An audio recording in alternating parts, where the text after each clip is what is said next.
it's pretty tight-lipped right now, to be honest with you, is what it feels like, so we'll see. Well, how close do you think LSU is on naming a baseball coach?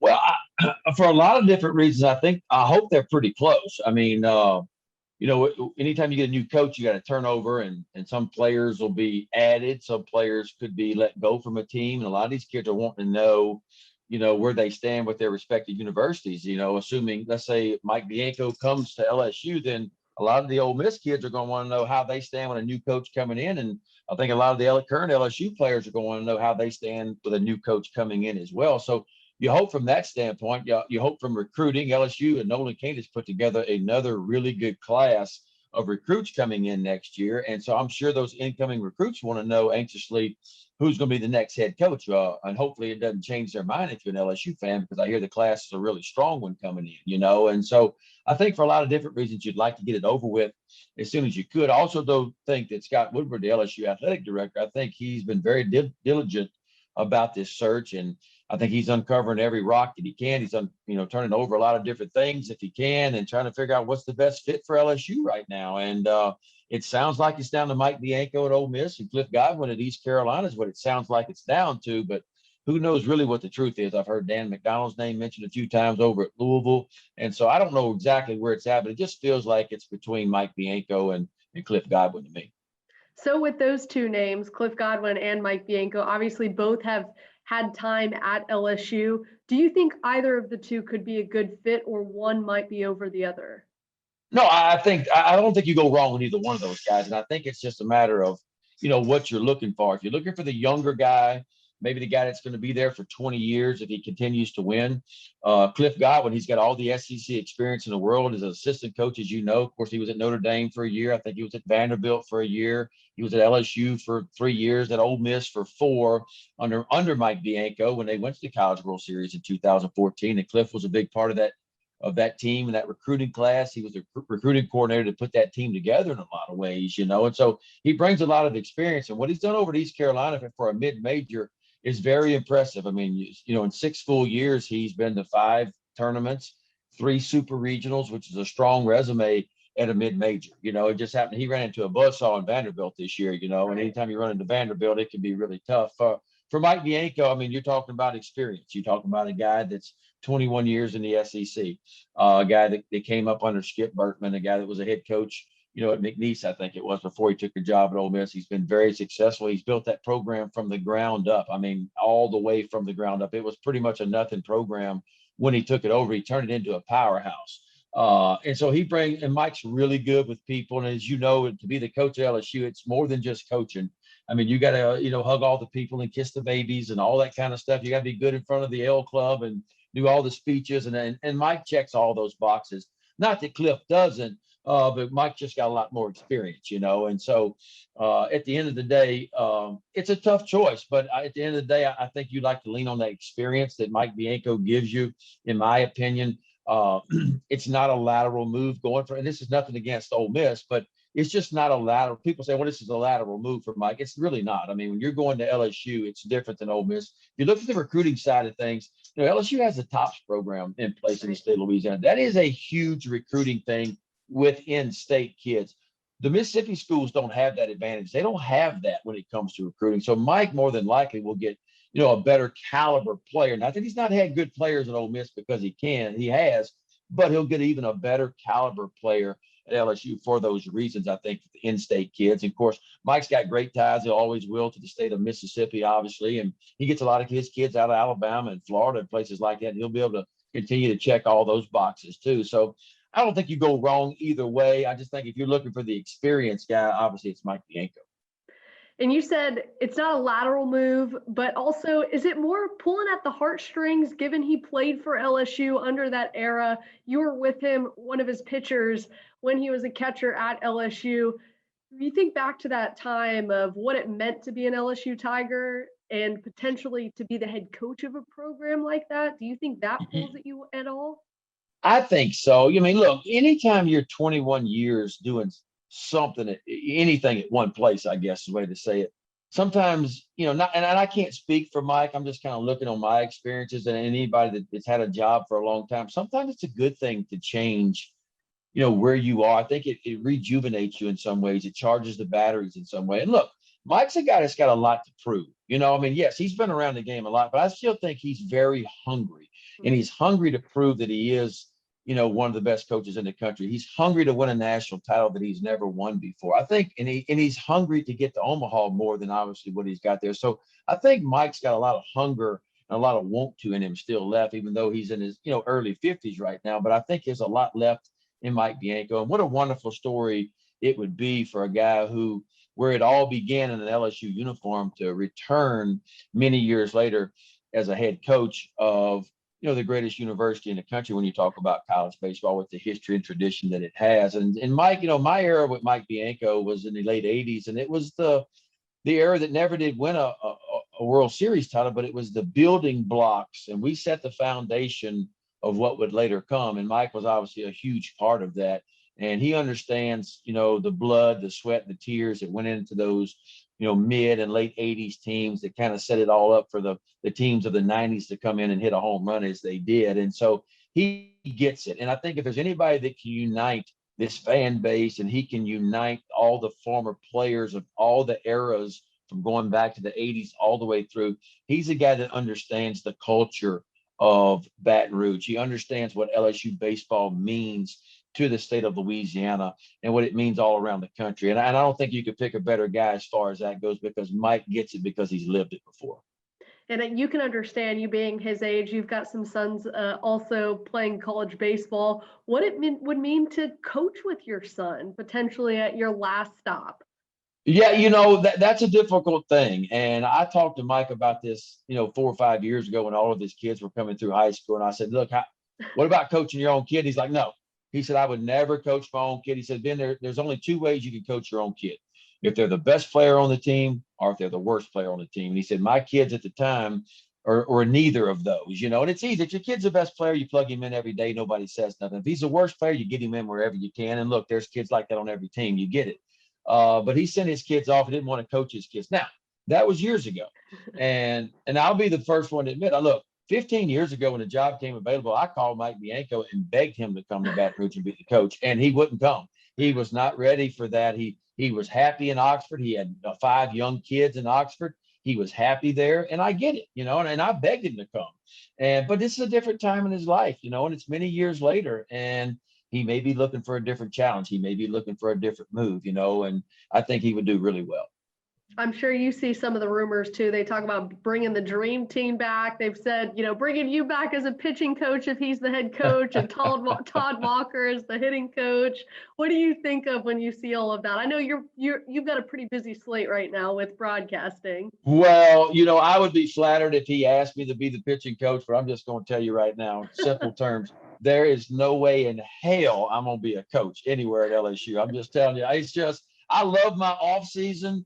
I work my tail off for 8 months out of the year, but the way I recharge my batteries is getting in the woods in the fall. And look, what people don't understand is when you're a college coach these days, there's no downtime. Like, you're either coaching the kids you have on campus, or you're out recruiting kids, and you're out recruiting 8th graders and 9th graders to come to LSU 3 and 4 and 5 years later. And so it's a tireless job. It's a job not many can do well.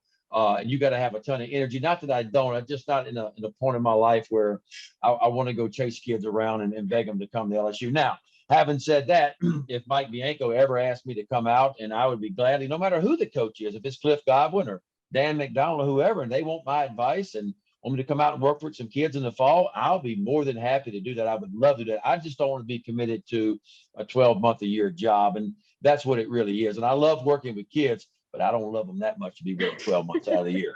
So if you think they go with Cliff Godwin, do you think that more or less puts an image out there? They want somebody new, maybe a culture change, somebody that's going to be there for at least 20 years. They're not, what I'm trying to say is they're not just trying to hire another Pulmonary. They want to hire somebody new and get a new fresh face in.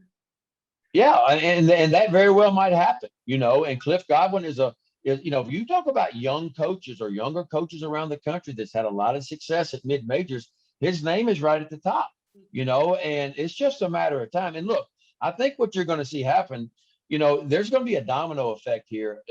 Let's just assume for a second that Mike Bianco takes a job at LSU. All of a sudden, you got to think Dan McDonald, who coached under Mike, who's at Louisville now, he probably takes the job at Ole Miss. And then that opens up the Louisville job.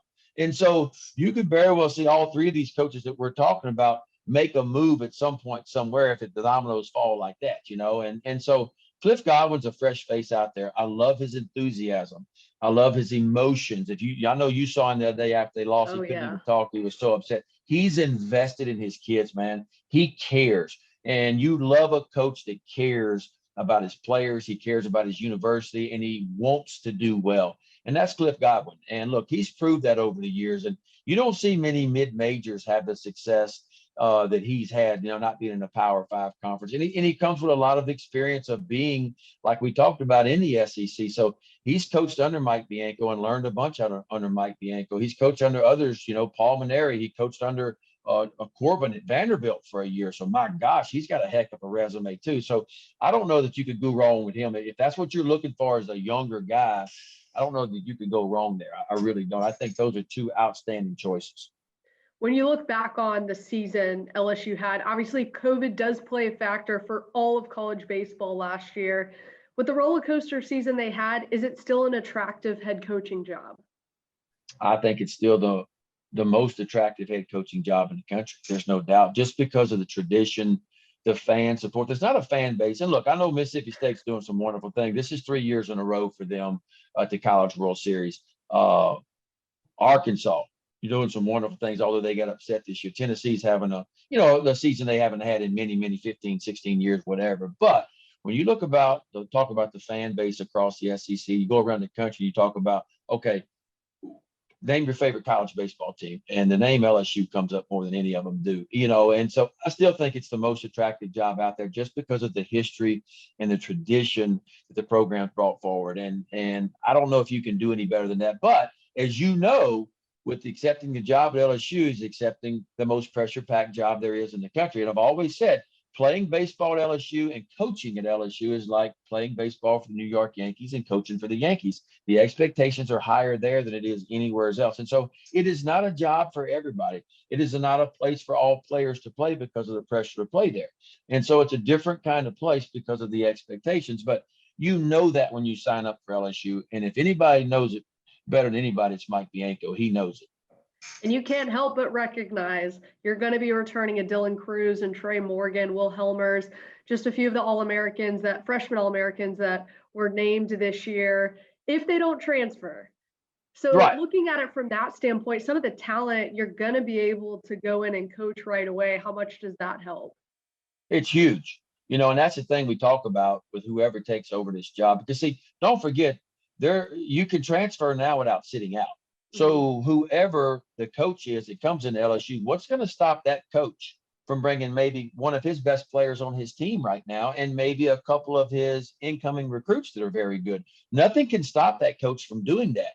You couple that with the number one recruiting class on campus. You mentioned Dylan Cruz and Trey Morgan and the boys, with what Nolan Cain has already put together at LSU, which most people are telling me it's a top 2 or 3 class in the country that's about to hit the campus in the fall time. All of a sudden, LSU goes from a team this year that was a bubble kind of team to all of a sudden a team that could really contend for the national title next year. That's how quickly this could turn around for LSU with the pieces that are in place right now. And so it's a good time to be changing coaches, I guess, in some ways, because every indication that we're getting is after this year, if you transfer, you're going to have to sit out of the year like it used to be. Right. Whereas this year, you don't have to do that. And so it's a great time to be changing coaches because nothing's going to stop that particular coach from maybe bringing in a couple of pieces of a puzzle to really make it all fit together. You keep mentioning Nolan Cain bringing in this potentially top 5 recruiting class. Do you see maybe the new head coach keeping Nolan Cain?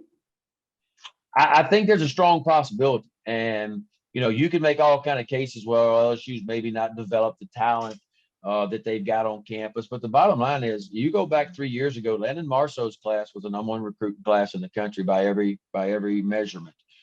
This class that's on campus right now was the number one recruiting class in the country. So Nolan Cain has done his job as far as getting talent it's not worked out. We know Jaden Hill didn't pitch much for LSU in 3 years. We know Cole Henry turned pro after 2 years. You didn't get a ton out of him either with that class. Easton McMurray, got hurt, and all these big time recruits we bought in 3 years ago, we didn't get a whole lot of performance out of them. And that's unfortunate that it went that way. But having said that, Nolan has packed the talent on campus there in Baton Rouge. And so if I was a head coach coming in, and with the success that Nolan's had and what he's done and how he knows the ropes around Louisiana and around the country, he'd be a guy I certainly would consider keeping on staff. Are we also pigeonholing who could be potentially the new head coach? I know we haven't talked about Kevin O'Sullivan or some of the other coaches around the SEC and also just NCAA baseball. Is there maybe a name we're not talking enough about, or is it truly, they've got two good candidates that they're looking at? Well, I mean, who knows what's really going on behind the scenes? To me, there's only a handful of guys out there that I would consider. Tim Corbin at Vanderbilt, but I don't think he leaves because of what he's got going on at Vanderbilt right now. I mean, it'd be hard to get him away from there. But, and I love Corbs to death. I think he's the most prepared coach in the country, but I don't know that Corbs is, fits in the Baton Rouge people. Corbs is more of a drill sergeant guy that I always try to get in the lab. I feel bad for the guy because he's like, he never smiles. I always say, Corbs, are you having fun or not? Like, you're winning national titles and I never see you smile. So I get on him all the time, but he's a wonderful coach, but I don't think he leaves Nashville. We talked about Bianco and Godwin. Tony Vitalo at Tennessee is interesting to me, and he's a young guy and a very fiery guy with a heck of a resume too. And he's having a great year at Tennessee. But I mean, you're talking about having this success one time, right? It's a 1 year thing. Now, if you're asking me, I think Tony Vitalo is going to do some good things at Tennessee if he stays there. I think you're going to see Tennessee become more relevant like they are this year, more and more consistently than what we've seen them in the past. But he'd be a guy that I'd consider. But again, if you're looking for a little bit more experience, and I just get the feeling that's kind of what LSU's looking for. I don't know if it's going to be Vitalo. So other than that, when you go around the country, there's some really good coaches out there. But if you're talking about a guy that understands, and I think the key is understanding the culture, understanding LSU, and being able to tie it all together with a winning atmosphere. And I think Godwin and Mike Bianco give you the best chance for that.